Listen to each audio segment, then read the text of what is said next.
Дараагийн 13 дугаар даалгавар бол дараа холбоо үгсийн зүй тогтолыг ажиглаад цэгийн орон тохирохыг сонгоно гэж байна. За зүй тогтол гэхээр зэрэг мэдээж хэрэг энэ бол жоохон тийм аяхгүй маягийн юм шалгасан даалгавар орж ирж байна. За зүй тогтол гэхээр зэрэг мэдээж хэрэг энэ үгсийн дарааллыг маш сайн ажиглана. Нэгдүгээр чиний ажиглах чадварыг шалгаж байгаа. За хоёрдугаарт бол чиний хувьд бол ерөнхий одоо энэ монгол хэлний одоо мэдлэгийг чинь шалгаад байгаа. Тэгэхээр энэ дээр магна тэнийх. За магна тэнийх, дараагийн үг нь эмнэг хангал. За дараагийн үг нь хөл хөнгөрөх.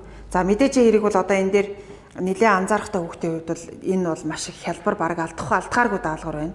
За эхний өгүүлбэр бол эхний холбоо үг бол хилц үг байж байна. Утга зүйцсэн холбоо үг.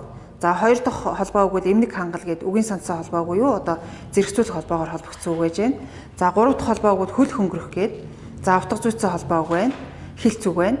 За одоо дөрөвдүгээр үг бол яаж гарч ирэх вэ гэхээр зэрэг хилц үг, зэрэгцэх холбоо үг, хилц үг гэсэн ийм сэлгэлт гарч ирж байгаа учраас дөрөвдүгээр холбоо үг бол найр хурим гэсэн энэ C хувилбар бол таарах нь одоо оновчтой байна гэж ингэж үзэх. Тэгэхээр энэ зүй тогтлыг ажиглаад гэсэн даалгавар байгаа тохиолдолд бол эдгээрийн дараалал ямар дараалалтай байна вэ гэдгийг ажиглах хэрэгтэй юм байна гэдэг. Ер нь бол энэ хүүхдүүд та нарын хувьд бол энэ даалгаврын командуудыг маш анхааралтай унших хэрэгтэй юм байна. Даалгаврын команд за яг одоо юуг ажиглах гэж байна? Утгыг ажиглах гэж байна уу? Бүтцийг ажиглах гэж байна уу? Зүй тогтлыг ажиглах гэж байна уу? За эсвэл одоо дарааллыг ажиглах гэж байна уу гэдэг ч юм уу ингээд. Тэгэхээр юуны хувьд энэ доор өгөгдөд байгаа даалгаврыг ажиглах гэж байна уу гэдэг даалгаврын командыг маш сайн анхааралтай нэлээд хянуур нямбай уншиж сурах хэрэгтэй байгаа шүү. Энэ бол одоо их чухал чадвар. За даалгаврын командыг одоо сайн уншаагүйгээс болоод яг түрүүний нөгөө гүй гэдгийг тим гэж ингэж ойлгоод ингээд явцдаг ийм алдаанууд маш их гардаг. За дараагийнх нь 14 дугаар даалгавар бол миний багад энд найр хурим болж унаг хамгаалж эмнэг хангал сурган гэсэн өгүүлбэрийн онцлсон үгийн утгыг олоорой гэж байна. За энэ дээр эмнэг хангал гэж байна. За эмнэг хангал гэдэг бол мэдээж хэрэг ардаг тогшин эдлэгийн уналгаа сураагүй морь байна. Тэгэхээр энэ дээр за энд бол яг монгол хэлнийхээ өөрийнхөө одоо хэлнийхээ тэр үгийн сан, үгийн баялагын нөөцийг одоо хэр мэдж байна вэ гэдгийг чамаас шалгасан ийм даалгавар байгаа. Тэгээ энд бол мэдээж хэрэг одоо бас зөх хэмжээгээр өөрөө бас монгол хүүхдүүдийн хувьд бол нөгөө өөрийнхөө зүүн бэлгийнхаа юугаар бол бас утгыг олоод яачих дугуйлчих ийм одоо холбогдолтой бас даалгаврууд байж болно. Гэхдээ за зайлшгүй чи одоо мэдэх ёстой. Жишээлбэл одоо юу гэдгийг энэ ийм мэтийн даалгавартууд бэлдээ гэх юм бол за одоо малын тоног төхөөрөмжийг нэрлсэн ямар өгнүүд байдгийг. За малын одоо насыг нэрлсэн ямар өгнүүд байдгийг. За малын зүсийг нэрлсэн ямар өгнүүд байдгийг. За манай монголчуудын одоо тэр нүүдэлчин амьдрал ах уйда. За сайлсгүйтэй холбогдолтой. За одоо гүү уяхтай холбоотой, гүүгээ тавихтай холбоотой. За одоо хонь хяргахтай холбоотой гэдэг ч юм уу энэ нүүдэлчин ахуй амьдралтай, нүүдлийн соёл иргэншилтэйгээ холбоотой ийм үгсийг маш сайн судалж мэдэх. За түүнтэй холбоотойгоор одоо тэр уран зохиолын номыг их сайн уншиж, уран зохиол дээр төрсгдөд байгаа тэр өгүүлбэрийн утгыг их сайн ойлгох явдал бол энэтэй бол зайлшгүй холбоотой ийм одоо чухал чадвар байгаа. За эндээс үүдээд одоо цаанаа бол өөрийнхөө одоо үндэсний тэр соёл сэтгэлгээтэй холбоотой асуудлыг судлах, соёл сэтгэлгээ нь ямар онцлогтой юм, бусад ард түмнээс одоо миний ард түмний ялгарх тэр соёлын сэтгэлгээнийх нь онцлог ямар юм бэ гэдгийг ойлгож мэдхэд бол маш их тийм чухал нөлөөтэй юм байгаамаа. Өөрийнхөө одоо тэр үндэснийхээ хувьд бол бусдаас ялгарх одоо онцлогоо одоо авч үлдэх энэтэй одоо зайлшгүй холбоотой их чухал ийм даалгавар байгаа. За дараагийн даалгавар бол одоо ингээд эндээс одоо тэр үгийн бүтцтэй холбоотой, үгийн утгатай холбоотой даалгаврууд бол орж ирж байна. За 15 дугаар даалгавар байна. За 15 дугаар даалгавар дээр бол ерийн, үүсмэл, ганц тоот, заахын ялгал, хамаатуулах нөхцөлтэй жинхэнэ нэрийг олоорой гэж. Тэгэхээр яг одоо ийм их олон шинжүүд ийм тооцсон даалгаврууд бол ялангуяа тэр үгийн бүтцийн даалгавар дээр, тэр үгийн үг бүтээврийн даалгаврууд дээр маш их орж ирдэг. Тэгэхээр энэ дээр ингээд нэг нэгээр нь одоо энд бол одоо тэр даалгаврын өгдлийг унших одоо чухал чадвар чамаас шаардна. Тэгэхээр хамгийн нэгдүгээр тул чиний харах юм бол ерийн, үүсмэл, ганц тоот гэдгээс илүү хамгийн ард байгаа хамаатуулах нөхцөлтэй жинхэнэ нэрийг олоорой гэдэг нь их чухал байгаа. Тэгэхээр энд бол би жинхэнэ нэр хайх юм байна гэдэг юм. Хамгийн анхны одоо анхаарлаа хандуулах юм чинь. Тэгээ жинхэнэ нэр гэж байгаа юм чинь энд бол за тэндээсээ гэдэг бол төлөөний үг байж байна тийм ээ. Тэгэхээр энэ бол мэдээж хэрэг орохгүй юм байна. Тэгээ бусад үгнүүдийн хувьд бол би анхаарах юм байна, анхаарлаа хандуулах юм байна тийм ээ. За тэгэхээр зэрэг ерийн Нэгдүгээрт бол энд юу байна? Ганц тоо заахын тайлгалт. За заахын тайлгалтай үг нь энд одоо аль вэ? За энэ дээр бол юу байна? Бүхнийг. За нөгөөх нь бол юу байна? Хаварж байгаа. За энэ хоёр үгийн хувьд бол заахын тайлгалтай үг байна. Тэгэхээр зэрэг энд бол жинхэнэ нэр гэж байгаа юм чинь мэдээж хэрэг бүхнийг биш байна. Хаваржаа гэдэг үг байна. Гэт ингээд ийм байдлаар ингэж ийм аргаар бол ингэж олох ёстой. Тэгэхээр зэрэг хаварж байгаа гэдэг үгний хувьд бол за язгуур нь бол хавар. За тэгээд тэрэн дээр бол одоо хаварж гэж үйл өгүүлсэн. За дараа нь хаварж байгаа гэд нэр өгүүлсэн.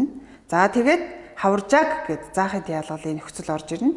За ингээд цаашаа хамгийн ард нь бол эзэнт хамаат болох нөхцөл орж ирж байна. Тэгэхээр хаваржаа гэдэг үг бол ерөнхийдөө энэ олон тоот биш ганц тоот үг байна гэж энэ төр. За тэгэхээр зэрэг ийм байдлаар ингээд тэгэхээр ерөнхийдөө бол энэ үгийн бүтцийн задлал тэг бүтээврийн одоо задлалыг бол бид нар анзаарч харахтаа тэр хамгийн төгсгөлд нь яг ямар үгийг олоорой гэсэн байна. Тэр одоо үгийн аймгийнхаа ерөнхий одоо үгийн аймаг руугаа анхаарлаа хандуулах хэрэгтэй юм аа.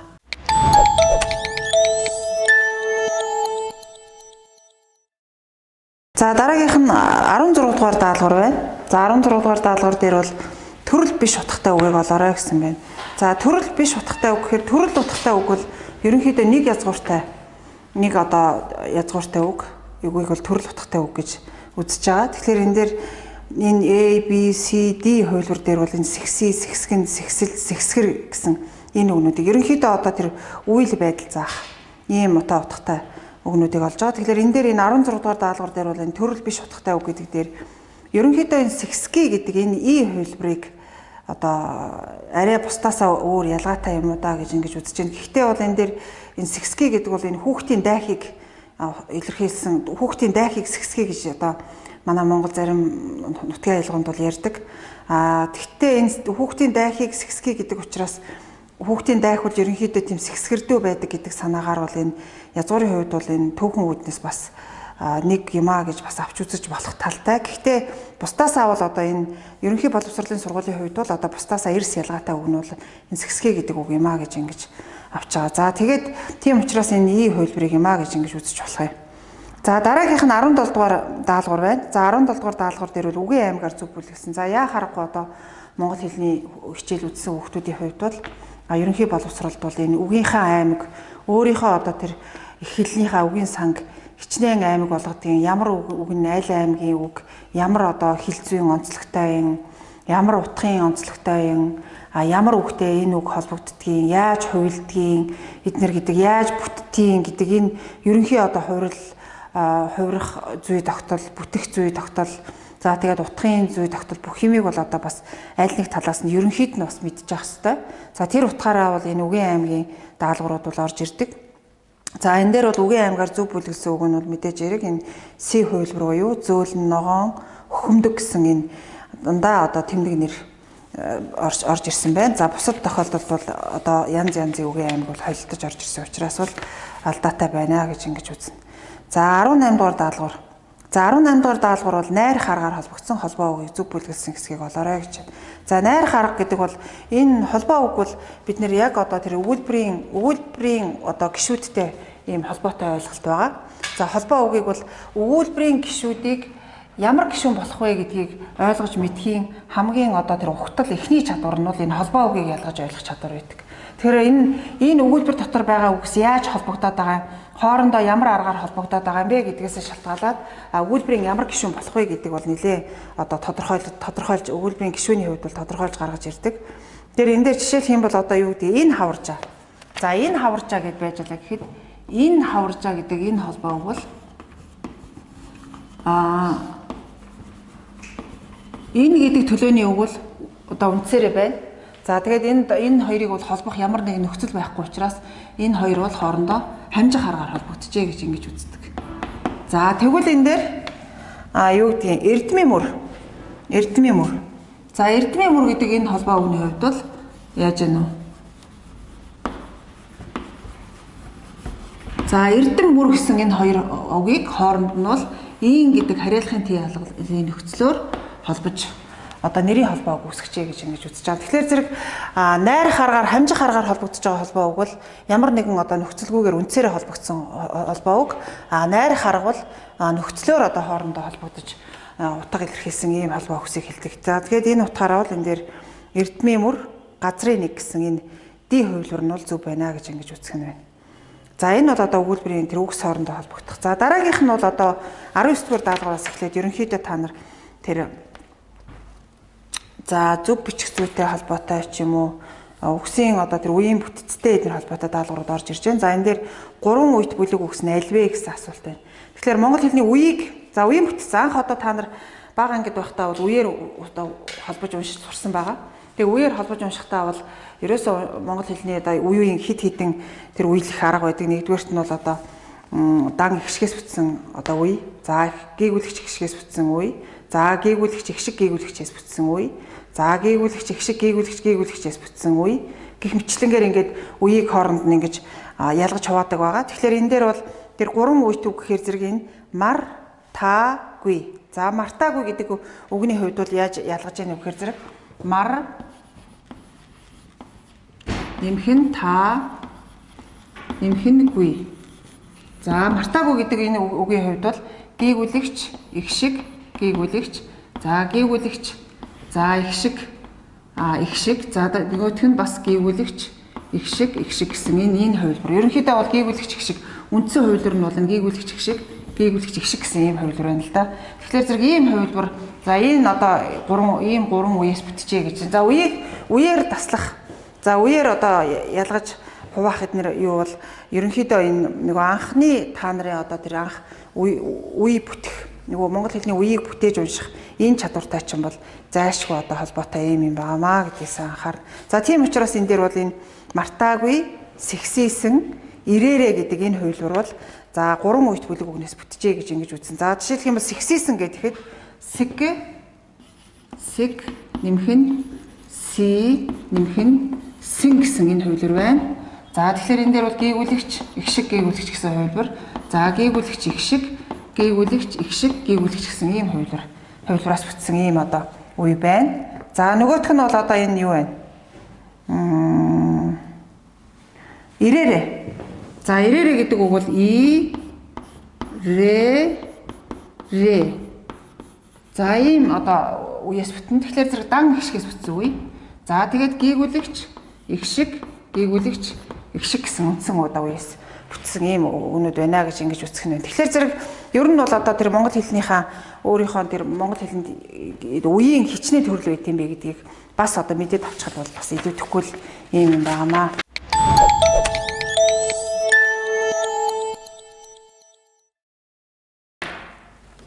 За дараагийн даалгавар бол энэ за хэлц үгийн одоо шууд ба шууд бус утгыг ялгах даалгавар байна.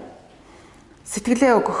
Тэр хэлц үг за зөв энгийн холбоо үгийн одоо утгын ялгааг ажиглаж харах ийм даалгавар байна. Тэгэхээр тэр сэтгэлээ өгөх, за хариу өгөх, ам өгөх, бэлэг өгөх, тал өгөх. За энэ дээр мэдээж хэрэг ойлгомжтой. Бэлэг өгөх гэдэг нь бол дараах холбоо үгийг ажиглаад үндсэн утгаараа байгаа үгийг олоорой гэсэн даалгавар байна. Тэгэхээр үндсэн утгаараа байгаа нь бол мэдээж бэлэг өгөх.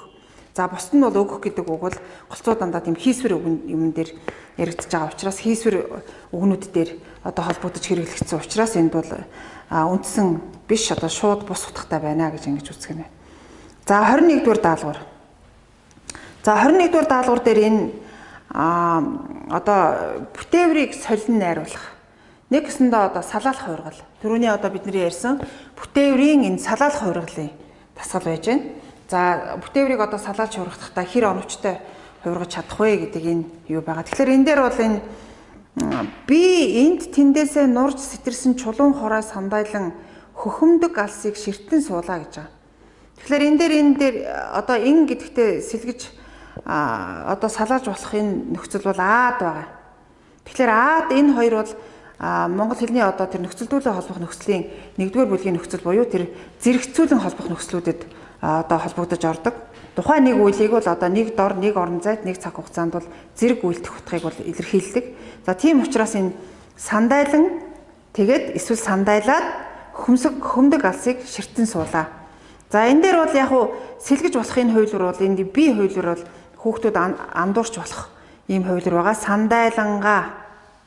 Тэр сандайлангаа гэдгээс илүү сандайлаад гэдэг бол одоо энэ өгүүлбэрийн хувьд бол хамгийн оновчтой хувилбар байна гэж үзнэ.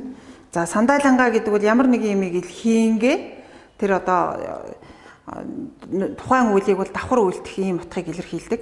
Тэгэхээр зэрэг тэр тийм утгаар хэрэглэгдэх учраас энд бол тийм төдийлөн оновчтой биш. Нөгөө талаасаа бол энэ сандайлан гэдэг энэ хам холбох нөхцөлд за энэ урьдчилан холбох нөхцөлийн аадтай бол сэлгэх боломж бол хамаагүй илүү байдгаа гэдгийг одоо анхаарах хэрэгтэй юм байна. За дараагийн 22 дугаар даалгавар бол энэ бүтээврийн эсвэл одоо энэ өгүүлбэр дотор орж байгаа энэ холбоосуудын одоо тэр баймж утгыг одоо хэр ойлгож байна вэ? За нэмэлт утга гэж ярьж болно бас нөгөө талаасаа тэр өгүүлэгчийн хувьд бол тэр өгүүлбэр дотор тухайн өгүүлбэр дотор тэр баймж утгыг хэрэглэснээрээ өөрийнхөө дотоод сэтгэлийн өнгө аясаа нэмэн дэлгэрүүлэх. За тухайн өгүүлбэрийн хувьд бол тэр өгүүлбэрийг одоо нэмэн чимэх. За ийм утгаар бол одоо зарим үгсийг бол хэрэглэдэг. Жишээлх юм бол ухаарлаа гэд над мэтийн хүн идүүгээ яалтай билээ гэж байгаа. Тэгэхээр зэрэг тэр над мэтийн гэдгийн тэр мэтийн гэдэг нь бол онцлсон бүтээврийн одоо утгыг олоорой гэсэн байна. За тэгэхээр энэ бүтээвэр гэж яагаад бүтээвэр гэж байгаа юм бэ гэж ингэж асууж магадгүй. Тэгэхээр зарим эрдэмтдийн хувьд бол энийг мэт гэдгийг бол одоо баймж утгатай бүтээвэр гэж үзэх тохиолдол байдаг. Зарим эрдэмтдийн хувьд бол чимэх үгч гэж ярьдаг. Тэгэхээр зэрэг энэ дээр чимэх үг гэдэг бол нөгөө талаасаа бол бас баймж утгыг илэрхийлдэг учраас энэ бол одоо нэг утгатай юм аа гэж ингэж ойлгох хэрэгтэй юм байна. За тэгээд энэ тохиолдолд бол тэр над мэтийн гэхээр зэрэгцүүлэн онцлох утгатай гэж ингэж үзэж байгаа. Тэгэхээр энэ за тэр салган онцлох, ялган онцлох, батлан онцлох, магадлан онцлох, зэрэгцүүлэн онцлох гэдэг энэ олон янзын онцлох утгууд байна. Тэгэхээр энэ дээр энэ хамгийн та нарын одоо ийм тохиолдолд бол тэр илэрхийлж байгаа тэр үг нь тухайн зүйлдээ ямар утгыг нэмэн дэлгэрүүлж байна вэ гэдгийг л их сайн анзаарч харах хэрэгтэй юм байна. Ингэжээж одоо энийг ойлгоно. Тэгэхээр зэрэг энэ дээр бол тэр ухаарлаа гэд над мэтийн хүн гэхлээр зэрэг өөрийгөө одоо өөр нэг юмтай надтай адилхан өөр бусад хүн гэсэн санаатай зэрэгцүүлж байна гэдэг утгаар бол энэ мэтийн гэдгийг бол зэрэгцүүлэн онцлох утгатай байна. Тэгээд нөгөө талаасаа олон хүмүүс дотроос над шиг ийм хүн гэж өөрийгөө өөр шиг хүнийг онцолж ялгаж хэлээд байгаа ийм утгатай учраас тэр зэрэгцүүлэн онцлох утгатай байна гэж ингэж үзэж байна. За 23 дугаар даалгаврын хувьд бол тэр орон заасан утга илтгэсэн даал гэдэг дагвартай бүлэг үгийг олоорой гэсэн байна. За энэ дээр бол орон байр заасан нүүдэл, буудал, суудал гэсэн үгнүүд байж байгаа. Мэдээж яг одоо хинч харсан одоо анзаарахтахаар ийм юу байна. Тэгэхээр энийг бол тэр үйлийн орон байр заасан тухайн үйл байдал болж байгаа орныг заасан утга гэж ойлгох нь шүү дээ. Тийм учраас энэ дээр бол нүүдэл, буудал, суудал гэдэг нь зөв юм а гэж ойлгох.